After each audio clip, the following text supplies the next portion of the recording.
the Radio Misfits Podcast Network. The Honest Edit Podcast. Unpacking the truth about life's messes, one honest conversation at a time. With your host, Scarlett, the no-fluff, get-it-done mindset coach, and Holli, your go-to for all things practical, balancing chaos with compassion. Welcome back to the Honest Edit Podcast, and today we have a special guest with us, our very own producer, Lacey. Yay! Hi, I'm Lacey Gee, and I'm very excited to be here. We've been talking and working together for a bit, but this is the first time I officially got to meet y'all. Yeah. Oh, yeah. I guess we haven't met in person yet, so here we are. We've been doing everything by, virtual or phone calls, and I thought it would be a great episode because you have such a powerful story around positivity, finding yourself, but your journey in your career has been incredible as well. So our Lacey here has been with Kidd Kraddick Show, 97.1. More recently, Radio Misfits out of Chicago. They're expanding into Dallas. And so that's actually how we met because that studio picked our podcast up. Yay. And you ran your own podcast. Yeah. You too. That centers around... I know, Taylor Swift. I have 13 a Taylor Swift fan podcast. Yeah. It was funny because coming from the Kidd Kraddick Show, we started podcasting like 10 years ago. And my coworkers and I had individual podcasts and then would always get together and talk about Taylor Swift. Well, right before she started her re-recording process, we were like, we're doing it anyway, posting it on all of our podcasts, getting the views, getting everything. Why don't we do a Taylor Swift show? So we had to make sure with legal that that's okay, that you can use her name. And we started breaking down a song and episode with all the albums that she owns. So we started initially with Fearless because Fearless was the first re-record that she released and then had new tracks on that. So yeah, started that 4 years ago. It took off almost immediately. I realized that, shocking, people love Taylor Swift and really don't care that much about me. Like I'm good, but people aren't flocking in to hear about what I'm doing, though. Really, really lucky because, we started it at the beginning of the re-recording process. Since then, it's been 2 new albums. It's been Eras Tour. It's been football. So she's at the top of her game. Yeah, she is the biggest boss woman and super kind and thoughtful and really promotes positivity and acceptance and love everybody. And that's my favorite thing about her is I feel like she teaches me to be a better person, to not be the woman that we were raised to be pitted against each other and be negative. And, now we're in a more female friendly world and each other. Yes. And I'm glad that she's like that and encouraging others too, as well. Remind us what your podcast is called. It's 13, a Taylor Swift fan podcast, and it's everywhere. Everywhere you listen to podcasts, YouTube, you can go to the13podcast.net, and we have a lot of stuff there as well. One of my besties has traveled all over the world to watch her shows. Mm-hmm. And she has some great stories, so she's a big fan. I went to London, New Orleans, and here in Arlington are the 3 times I got to see her on the Eras Tour. I love that music's always been a really big part of my life too. And, you just you put on a song and it just hits and it fills your heart. And I love that music is such a big part of my life and it just brings me so much joy. And I agree too, it's what you listen to and what makes you feel right. It's my favorite musical experience. First of all, all my friends know that if we're going to go to a show together, you're not going to see me. Because wherever we're sitting, I'm going to be in the very front row. I'm going to wiggle my way up there, and I'm not leaving until the band's off stage. So everybody knows that part. But being I always get in the front row, and I'm scream crying as I'm singing all of the lyrics, feeling it full on in my body. I remember going to the Dev Hap show, and it just was transformational. And then on my 40th birthday this year, I went to see 311. That's cool. In the front row, and I was I am in my 20s again. I might be a little stoned. I've been the best time of my life. And I was this is what I had to do for 40.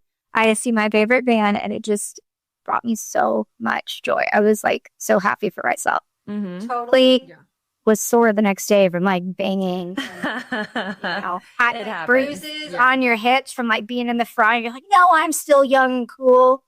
Yeah. But that's really actually how you started your career. And being a producer is you went to a concert. You got a fun little, speaking of joy, story. So I moved here from Warner Robins, Georgia, whenever I was 19. I had done some schooling in Georgia, some college, but not that much. And I had to move here to come to college. And my parents moved here like a year before me. And it was time to start college. And I was like, Mom, I really want to go see this Metallica concert. And she's like, nope, you stayed long enough. College is starting. You've got to come. Well, I was little Warner Robins, Georgia girl, so I hadn't really experienced much. So I didn't realize like concerts travel around. I never had to know that. I just knew whenever they came to Atlanta. So I moved to Weatherford, wasn't working, didn't know anybody yet. And I saw, oh, the concert's getting ready to come through here. So I called my best friend in Georgia and said, I don't have any friends. Come with me to this concert. You can come visit. And at the time, I had just started college and was looking for different classes to take, and I saw an intro to radio, and I thought that looked like fun. Well, we go to this concert, me and my friend, and they're having a pre-party beforehand, a big morning show party, and I showed up, and the morning show guy kept saying, anybody has anything on them, party favors, joint, I want to get high. Finally, I looked at my friend, and I said, we're about to go backstage, and I walked up to him, and I said, I've got a joint with your name on it. So we went and smoked and talked, and I arrogantly told him I was in radio. Keep in mind, I've barely even cracked open this book that I'm taking for college. And I just kept in contact with them. And then next semester, I emailed and I said, my professor's pushing me to do an internship class. And he said, I'll give you an interview, but you got to come in and get the job yourself. And I walked in and 97 won the Eagle. And That's awesome. Got an internship and then had to go back to my professor. Apparently, you're supposed to be a lot further along in college. And so he was like, you can't even take an internship class. And I said, are you really going to not let me have this opportunity because I haven't had enough school? So he did, and pretty much been in radio ever since. I was there at 97.1. This is a weird piece of history. During the Janet Jackson Super Bowl. Which messed up TV and radio for a long time. So to be there as a brand new person, just learning radio and seeing all the downfall. I mean, a nip slip is so common these days, but it was such a big deal. We saw like 15 years ago? 20? I think it was 20. Yeah. That must have been hard just navigating all of that with such a big change in the industry. I would say kind of fake it till I made it. In the beginning of my career, and I did a lot of different things, but I like so proud of you for going for the opportunity and being like, I don't care how old I am doing this because this is what I want to do. Yeah. And like for you to stand up for yourself and you and people to listen to you and like, no, I'm going to go figure this out. And what a great time. Yeah. Even though that all happened, you had to pivot and navigate so fast. And that's like what radio is, right? So yeah, that's awesome. Yeah, it was really fun. It was a great place to start, and just worked my way around after that. I did free overnights on KNON. That's a local station. I flew in a helicopter doing traffic for a while. I had multiple radio jobs and live in Fort Worth, and all my jobs are in Dallas. So I'd have different shifts, and I'd have to like crash at the station for a couple hours and then go to the next place. And yeah, it was a lot of work, but a lot of fun. And you're still doing it. Yes. Ish. I left full-time radio during my divorce like 3 years ago because I wasn't making enough money. And that was another time that I had to stand up for myself. I went and talked to a job I'd been with for many, many years and had I had all this, what am I trying to say? I had a PowerPoint that I had for them with, here's all the reasons that I deserve a raise. Here's all this. Here's all the things that I do. We haven't had raises in years. And in the end, they looked at me and said, so you want to raise because you're getting divorced? And I said, no, I want to raise for all the reasons that I showed you, and either give me this much more or I'm taking this job, match this offer, or this is my 2-week notice. So that was really, really hard to do. But I realized during my divorce, I had been with someone for years, so I didn't have to make all the financial decisions. I could work a fun job and not bring in that much money. But then whenever the bank's calling me saying, you cannot afford your house that you live in right now, you will not be buying him out with that job. So I had to leave. And that was the moment I had to leave that job. And that's the moment that I realized I really wanted to make some positive changes in my life. Yes. At that time, I've always been a rock girl. And the more I listened to it, the harder and harder it would get. I was listening to practically death metal and listening to true crime podcasts all the time. I know women typically love that kind of stuff. Yeah, I do. would watch the shows and listen. And then one day I'm working out. I have a row machine and I'm working out and I'm listening to death metal that's screaming, I hate life in my ear. And then I'm getting in my car and I'm hearing about people being murdered. And I was like, I think that I'm doing this wrong, because if the concept is you are what you take in, then I'm taking in nothing but negativity, but I'm trying to give myself a more positive mindset. Yeah. And I realized that that wasn't working. Yes. So I started shifting the way that I do things. Yeah. It'd be great if we need to murder our ex-husbands. Yes. Other than that, it doesn't really spark much for our brain. And it doesn't make you feel good. No. If you're listening to that, then you're just mad. I can kind of relate to that because I love all things horror. Like, I absolutely love scary movies, favorite genre. And I went to school to be a cop.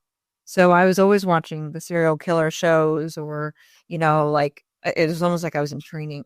Like, oh, this is what you would, not to kill somebody. I just mean, like, if you were. We desensitize to Right. everything. But it is a lot of negativity. Mhm. And that's why I didn't want to be a cop, was because I just didn't want to be in that negative world all the time. And when you're listening to those negative thoughts, that creates the perspective. You're always going to then, at that point, that's your main topic, look for everything else that's negative. Mhm. So how can you live a positive life in that? Mhm. Like you had mentioned before we started recording that you met Lincoln Park, and that used to be one of my bands. You saw me, I grabbed you and said, oh, I almost felt like I'm still a fan, but I had to stop listening to the music, and of course the lead singer Chester died. But it was just such hard music to listen to Mhm. because, again, it's not quite the positive message, Mhm. Yeah. I took a sharp turn from being this dark metal girly to now I listen to pop music. Absolutely love it. I listen to a lot of feminist music like Paris Paloma and Chaparral Roan and there's trap rap. I love it. I love Nicki Minaj. I love Doja Cat. Like, I don't look like that's what I'm listening to in my car, but I promise you, when people walk up, I'm turning down the volume because I don't want them to hear the stuff that's coming out of my music. But I love it. That puts me in a good mood. That's not putting negative things in my mind or making me feel bad about life. Instead, it's like uplifting, empowering women singing about their own experiences. Right. I've never been a scary movie. Like when I was a kid, like I watched Scream and Jeepers Creepers. And after that, I was like, I'm out on any horror stuff because it sits with me more. Like I know that shit really happens in life. This Saw thing, that's real. Like I don't want to being scared isn't fun to me. So when everybody started getting on the true crime podcasts and book clubs sending things around, and I'm like, I'm out. I need to like watch Guess How Much I Love You about Little Field Mouse. Like I can't handle that stuff because it sits with me, and I try to like edit out the news too because I can't watch all that because I can't do the news. I'll just cry. I'll just lay in bed and I'll cry and I'll be productive. So I do think that surrounding yourself and filling up your cup with the positivity, the places you want to be. This is why Scarlett's my BF, because she is a go-getter and she's like my mentor now, even though I'm older than her, but she is badass and she's getting things done. And I'm like, I like wake up and I'm like, oh, what's Scarlett do? She'd get up and get done. So I feel like having those people that surround you and that are in your tribe, whether it be music, people you don't know, or celebrities or whatever, that help you stay positive and help you, be who you want to be. Like we all need that. Thank you for sharing that with us. Yeah, I think it really started during the pandemic for me because I didn't know I was going to be getting divorced in the next year, but I knew I was homebound. My ex had to work, so he was out and about often, and so he'd be the one getting the groceries, and he was never scared to be out early on in the pandemic, but he didn't spend time with me. And if I asked for attention or love or time, he's like, I can't entertain you. Yeah. So I took that as, well, I mean, I didn't want him to entertain me. I wanted to spend time with him. I say he didn't have time, but he didn't make time. He could have. So during the pandemic, I said, okay, well, if he's telling me this, I need to find hobbies. I need to do this. So I'm not just sitting at home watching TV, waiting for him to come home, waiting for a man who doesn't care to be there to come home. But I hadn't put all that together yet. So instead I was like, okay, let's not make the hubby mad. I started doing arts and crafts and yoga and riding bikes. And I just realized I'm not going to sit around and wait for you. I need to take actions into my own hands. Yeah. We were finding joy in those places and doing some self-care. The pandemic fucked us all. Like I'm still having conversations about it. It was just such a weird time. I was home with a 5-month-old, like being like, oh my God, we're all going to die. And I feel like a lot of people, I think our world definitely changed. Things are never going to be the same. But I also think that a lot of people experienced the same thing. They went through and they were like, wait, now I'm stuck at home. I'm trying to figure out who I am. What am I doing? Like, I have to pivot somehow. And it was like really dark for me for a little bit. But then I like came out on the other side. I'm like, oh, okay. And now, you know, in some of the episodes we were talking about today, I give myself more grace. I'm not going to work to the phone anymore. I'm going to having that time at home and being able to reflect on who you are, what you want, what makes you happy. Mm-hmm. And then taking that by the reins, literally, and making it a part of your life. I think it just changed everybody in such different ways. Mm-hmm. And I understand, like, the CEOs are like, get your ass back in your chair and all the things. And we're like, fuck the power. We're going to work it off. So, like, there's the spectrum is broad, but good for you for, like, figuring it out. And now you get to talk about Taylor Swift every day. Yeah. So cool. That is a lot of fun. I don't know what this year is going to look like now that the Eras tour is over. Mm-hmm.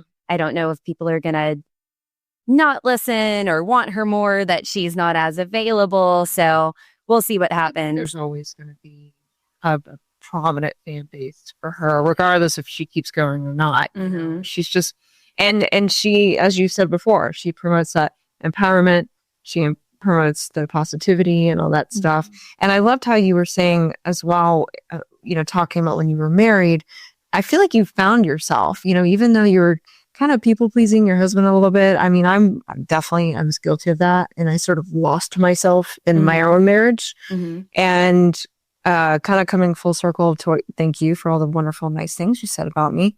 I kind of had to find myself too. I had to figure out, what do I like? And even though I loved the scary movies and the crime and, I was going to be a cop and I loved the action stuff and certain music, it's not that I don't like it anymore. I just felt like there's something a little bit better mm-hmm. in that positive message. And in finding myself as you did in the things that I love to do now, it's kind of like I wake up and I don't go, oh man, I go, what can I accomplish today? It's just a different mindset where I wake up and I actually want to take on life and I want to do things and I want to see, man, what can we really make today? Mm-hmm. What kind of impact, what creativity, what content.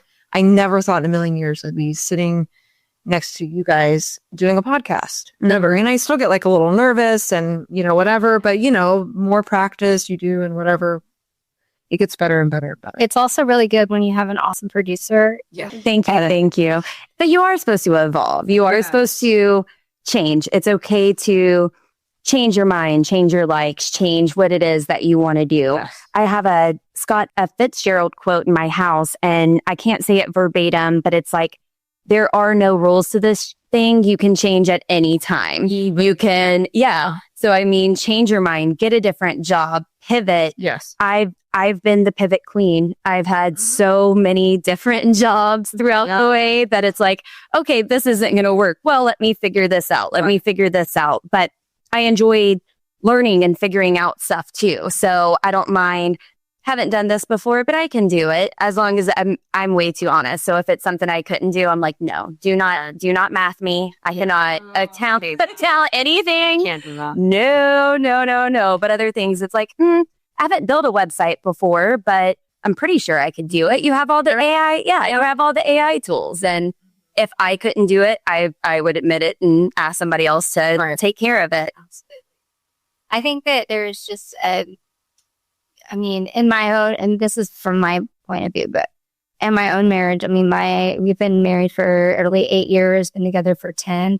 We definitely went through we're different people than we were before. We're different people after we had our kid. And I think that that's just a challenge that I think every woman faces because we're not who we were 20 years ago. Mm-hmm. There's so many different things that we do in our life and that we take on. And if motherhood's a part of it or not, there's always these different journeys that we're on. And so I feel like our brain works different. We evolve into new humans, into, we have different thoughts and feelings that once we have an experience, then we have a different thought about those people that experience that. And especially right now where everything is so highlighted with people's experiences and what is, going on, I feel like having these changes and being able to talk about them and not just keep it so close to home, because then you're just holding on to this grief of oh, I'm in this, I don't like that anymore. I want to do this now. And so having that tribe of people or a safe space to, explore the new things. My husband and I kind of went in different directions after we got married. We bought a house and we started remodeling the house, and we were living in a tiny apartment, and I was going crazy. I was working a full-time job. We were living in boxes because we were just waiting to move into this house. And I started doing yoga. And then I was in love with yoga and doing this yoga teacher training and learning all about, the Bhagavad Gita and Bodhisattva, all of these things. And my mind just exploded. I was oh, I have learned and experienced something, and I'm a different person. And my husband was I'm not going to meditate. I'm let's meditate. Oh, he's so good. He's that's not me. Right. For so long, I was so angry at him for not joining this thing that I just found that totally changed my mindset. And now, now we're back on the same page. So I feel like we go through peaks and valleys, especially with the people in our life, because we're not always the people that we are when we get married or when you choose a partner.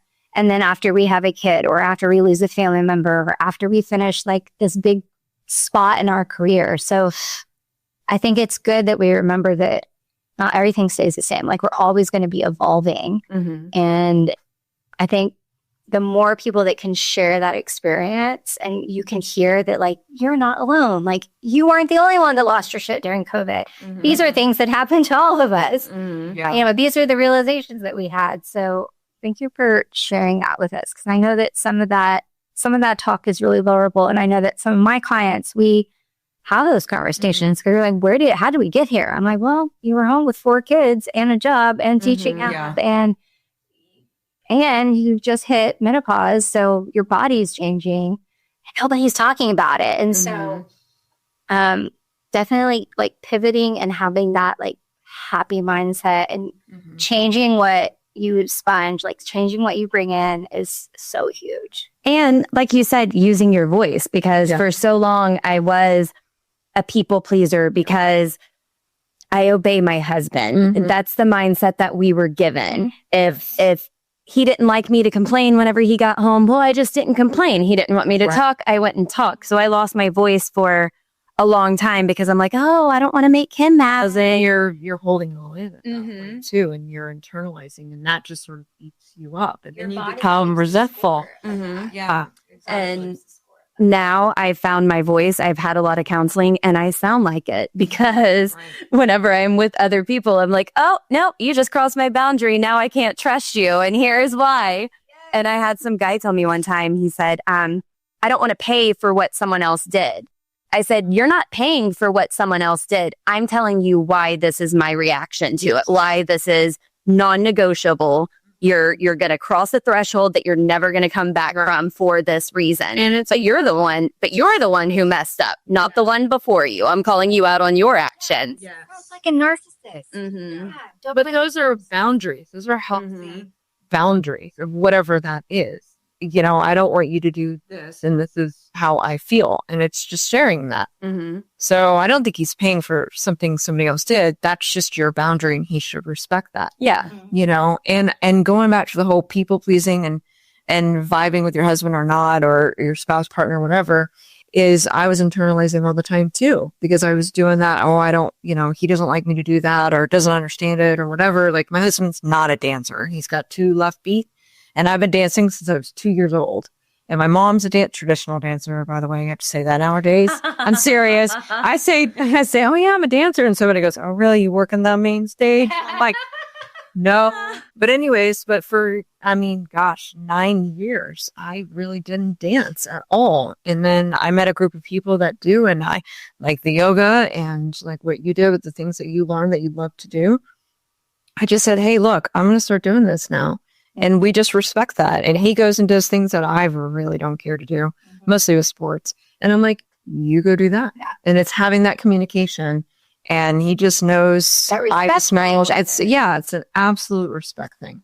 Yeah. I was on Bumble last night at my neighbor's house. I was on her Bumble. She just joined, has never been on a dating app before. Well, she was being vicious and just, I don't fly fish. Nope. I don't do this. Nope. And I said, stop. Yeah. Stop. Look, because you're not going to do everything together just because there are so many gym selfies and hobby is gym on these people's Bumble profile. Mm-hmm. And she's like, I don't work out. I don't want someone who's going to be in the gym 24/7 and watching what they eat. But I was like, just don't be as picky. It's okay. Yeah. If y'all have nothing in common, great. But just because he likes fly fishing and you will not go fly fishing doesn't mean y'all can't still see if you're vibing and he can go fly fishing with the boys for the weekend. Individualism, having that respect that, okay, yeah, I don't like this, but you should go give yourself that time and go do that thing that you love, you know, and then you can find things that you can do together. Yeah, definitely. And then you won't get lost in the relationship, or you won't feel like you're people pleasing too much, or you're holding it all in because you're not communicating those boundaries or those wants or those needs. So yeah. Therapy definitely helped me with that, to the point where my therapist told me I was codependent. I went to her before I filed and she helped me. I couldn't go to my parents with this. So my immediate friends knew. No one else really knew. So I went to my counselor and she was like, well, you're codependent. You need to work on being individual, not relying on people. Well, my neighbor is a lawyer and she was going to go with me for my first meeting with my lawyer. And she's like, hey, I went to her house. We went and prepped. You have an hour with her. Have everything written down. Have all your paperwork. So you're not looking for stuff while you're there. So you're prepared to go. And she said, do you want me to go with you to your meeting with the lawyer? I said, no, my therapist said I'm codependent, so I think I'm going to start doing stuff by myself. She said, I'm really happy to hear you say that, but I'm going to come with you tomorrow. I said, thank God. I did not want to go. I did not want to go get a divorce by myself. I have no idea what I'm doing. That was a good friend. And it's a big meeting to go to. Yeah. But since then, of like, oh, everything's changing. No, absolutely no idea. But since then, now I am truly independent. And it took me a little bit to get there, but we were together for so long, I didn't have to be independent. I didn't have to be responsible if there's someone else there responsible in the relationship. And so that was different. At first, I ran back to an ex and realized immediately that I was just running, that I didn't want to be with them. That was the last person I was with before. But I still had a miserable situation at home because we were still living together, but in separate beds. So I think I was using the other person as an escape because now I don't have to go home. And then once he got out of my house, I got rid of that fling that I should have never gone back to. Then I realized I can't be running from home anymore. Now this is my home. I'm going to have to make it a home that I love. And I don't have to be out running away because I'm unhappy anymore. And now I love my home. Yeah. Yeah. Right. Yeah. And it's pink. Love that. Oh, and I didn't yet plan this on. It's a brick house, but once I bought it, I painted the garage and the front door about that pink. I thought it was supposed to be like a peach with a pink hue. I picked it out, but you can't see it until it's actually on there. Yes. Well, my friend painted it and I got out and I was like, wow, that's really, really pink. And he was like, well, I can put other paint on it and make it, tone it down. It was the weekend that Barbie movie came out in theaters. And I said, wow. I said, give me the weekend. Yeah. I have a shower curtain that says I was not made to be subtle. And that's exactly what my house says. So I looked at it for the weekend and I was like, you know what? No, I love it. So I have That's awesome. I love that. bright pink. People ask me, oh, your HOA is okay with that? Well, obviously I don't have an HOA, but now I know how you feel about it. You think that it's tacky. You can't believe HOA allowed that. It doesn't matter. Doesn't bother me. No. I love it. It's not for everybody, but I love it. I'm about to paint my office maybe like a dirty lavender, pink or purple. And my son told me, Mama, I don't like that color. And I was like, well, you don't have to be in here. And they can go to your room with your color. If Mom say to do what she wants to do in her own room. Yeah. I've always been I grew up with a single dad that ran his own business, and I just had to figure shit out at a young age. And so I don't really ever ask for permission. And that's one thing. New people meet my husband and I, and they're like, Jim lets you do that? I was like, Jim don't let me do anything. I do what the fuck I want to do. And I asked him if he wants to be invited. And so I don't know where I learned that from, because I know that I've been codependent, gone back to ex-boyfriends, all of those things. But I've just had such a, I'm going to do what I want to do. I'm not going to ask permission. I'm going to take up, I tell my girlfriends this all the time, take up all of the space. I have a poster in my office that says take up space. Take up as much space as you want. You belong here just as much as everyone else does. And if you're fighting for your space and you're fighting for your boundaries, you belong even more. So I love the pink house. I love her story. It's just like, I love hearing stories about women figuring out who they are. And just not I don't give any more fucks. I'm just going to do what I want to do. I'm going to set my boundaries. I'm going to be a strong, independent woman. And I love that story. Thank you. Thank you so much. It was a journey, but I'm 1,000 times happier. 1,000 times. And now I don't mean to, but on my podcast, 13, a Taylor Swift fan podcast, there's 3 happily married people. One of them's newly married. The other 2 have been together since high school. Happily married. And then there's me. And sometimes they'll make comments like, oh, if Taylor Swift wrote a song about you and it's this wonderful love song and then y'all break up, would you tell Taylor Swift? And they're saying, no, I wouldn't. I couldn't break up because of the...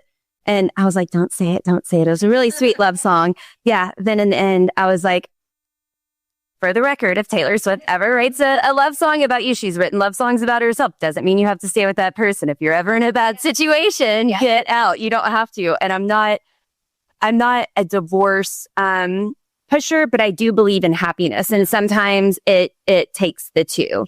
You can't just be in a miserable marriage that's not going to go anywhere. At some point, you make the choice. Whenever I filed for divorce and he was finally served, he said, I knew you were going to pull some crap like this. I said, what did you think was going to happen? We've been living in separate bedrooms, not speaking to each other, and just had an anniversary last week. Didn't talk. What did you think was going to happen? He said, I would have never divorced you. We would have stayed. Yeah. We would have stayed Out of this prison. Yeah. I had to be done with this. Yeah. So, I mean, I had to make the move, but I felt like the choice was already made. I was just following through and doing something about it. I think we run into families sometimes and different clients that are kind of in the middle of a separation or, we're separating homes, where dad's moving out, mom's moving out. And it's a tricky situation because, you got to stay neutral. And, I'm always the counselor. And so sometimes, it's hard because you want to be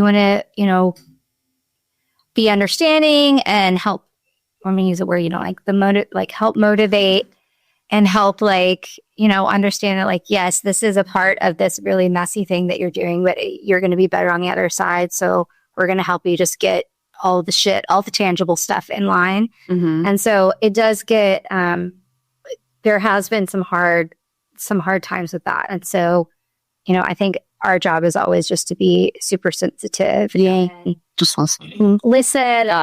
And help guide. Yeah, absolutely. Yeah, because I've had some clients where you're watching their marriage deteriorate because of all the problems they have going on with the house, too much clutter, too much this. They're arguing at each other. They're kind of passive aggressive, and it's just you just gotta stay focused, keep them focused, give them tasks. But yeah, I mean, it is. But they do pull through. But if they don't, then that's okay too. And you have the courage to just make that decision and make that happen. You deserve more.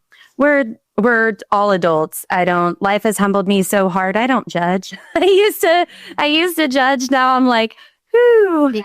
I plan my month by a week basis. Like I'm trying to plan today for next week. So I don't judge anymore. I just recently had a friend come stay with me, separated, thought he was leaving for a night, then didn't want him back.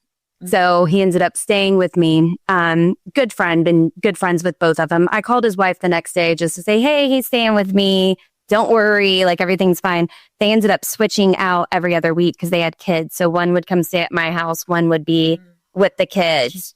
Okay. Yeah. And I had to do the marriage counseling thing for a while and not interject my own thoughts, feelings, and experiences and just listen to both of them. And I told them I'm not going to be a go-between for either one of you. You want to tell me anything, you can. Feel free. I'm here for you. And that's a good friend. I've done that before. I had to be in the middle. And I was like, I love both of you, but y'all got to figure it out. Mm-hmm. So that's big. Good for you. And you're you're grounded. You're not wigging out you did your therapy, guys. Mm-hmm. Therapy works. Big time. Everybody get online, find that therapist. Yeah. It's good to listen to. Or just self-development or putting the good stuff in. So for me, I couldn't do the therapy thing because I feel like I'm just talking too much about my problems. So for me, it's just what I was listening to. So I would always put on people that I felt like could be a mentor to me, even though they'd never met me, but I'm listening to their message and what they have to say and listening to high upbeat sort of music that just is uplifting and puts me in a good mood and makes me feel energetic. And I still do that first thing in the morning till this day. And it's just all that self-development work that I've been doing. And then that's where I carry it into what I do every day or who I am, or I've never done a podcast before, but here we are. So you just go out and you figure it out, you get it done, and you learn more about yourself. And as a professional and a producer, I can tell y'all, you are doing a very good job. You both are. I'm amazed. Whenever I got asked if I could work with y'all, I checked out the episodes and I was like, what do they need? Because they're already killing it. I really love your content. I love the positivity. I love what y'all are putting out there. Well, thank you for also working with us and being a guest for this episode. And we felt it was just, again, very important to share, what's going on behind the scenes and who we get to work with every day. Yeah. And we'd love to hear about y'all's lift me up things. What quotes do you love? What podcast, what is your favorite song? What gets you going and motivated in the morning? I love the We Can Do Hard Things podcast with Glennon and Addie. I love them so much. It's so empowering. I'm like, oh, I'm not alone. That's my favorite. So we'd love to hear all of your favorites. Check out We Can Do Hard Things. Check out 13, a Taylor Swift fan podcast. Yeah. And we'll link a link to Lacey's podcast too, so you can check that out. And again, we're all on Misfits Radio. Yes. So you can go there and listen to all their podcasts, and they also have links for all the different platforms that you can catch both of us at. Thanks for coming in. Thank you. Yes, thank you so much. What a wonderful day with y'all. I really appreciate it. Thank you. Thank you. Peace out, guys. We'll see you next time. The Honest Edit Podcast. Unpacking the truth about life's messes, one honest conversation at a time. with your host, Scarlett, the no fluff, get it done mindset coach, and Holli, your go-to for all things practical, balancing chaos with compassion.